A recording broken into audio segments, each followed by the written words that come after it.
If you've ever dealt with mice or rats in your home, you know it can be an unpleasant experience.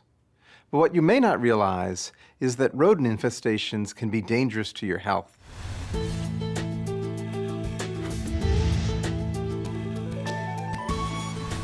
When rodents invade our homes, the accumulation of their feces can spread bacteria, contaminate food sources, and even trigger asthma and allergic reactions in humans. This is especially concerning when you consider the fact that rodents defecate constantly, so their droppings can accumulate quickly. Once fecal matter has become dry, it can be hazardous to those who breathe it in. In addition, rodents can bring other pests, including fleas, mites, ticks, and lice, indoors. One of the most common bacteria spread by rodents is Salmonella, which causes a type of food poisoning spread by rodent feces, especially through the consumption of contaminated food. Rodents are also known to spread rat bite fever, a potentially fatal infectious disease spread by infected rodents or consumption of food contaminated by rodents. Another disease rodents can spread is the Bubonic Plague, also known as Black Death. This is the deadly disease that is notorious for killing 1/3 of the European population in the Middle Ages. While plague is much more rare today, there are still several confirmed cases every year. Humans can contract plague when they are bitten by fleas that have fed on an infected rodent. Although rare, the white-footed deer mouse can also transmit Hantavirus to humans.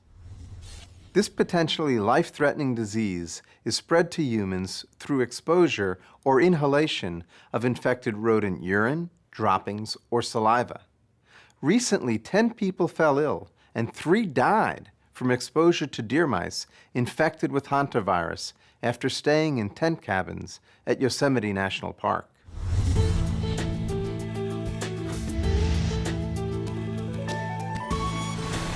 If you suspect a rodent infestation in your home, it's important to be on the lookout for symptoms associated with illnesses rodents can cause. The symptoms of Salmonella include diarrhea, fever, and abdominal pain. Rat bite fever symptoms usually occur 3 to 10 days after exposure to an infected rodent and include fever, vomiting, headache, rash, and muscle pain. Bubonic plague, meanwhile, can cause fever, headache, and painful swollen lymph nodes. Early symptoms of Hantavirus include fatigue, fever, and muscle aches. People may also experience headaches, dizziness, chills, and abdominal problems.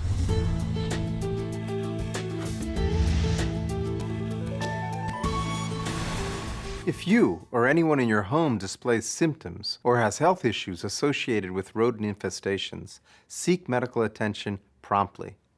Be sure to tell your doctor if you believe you've come in contact with rodents or their droppings.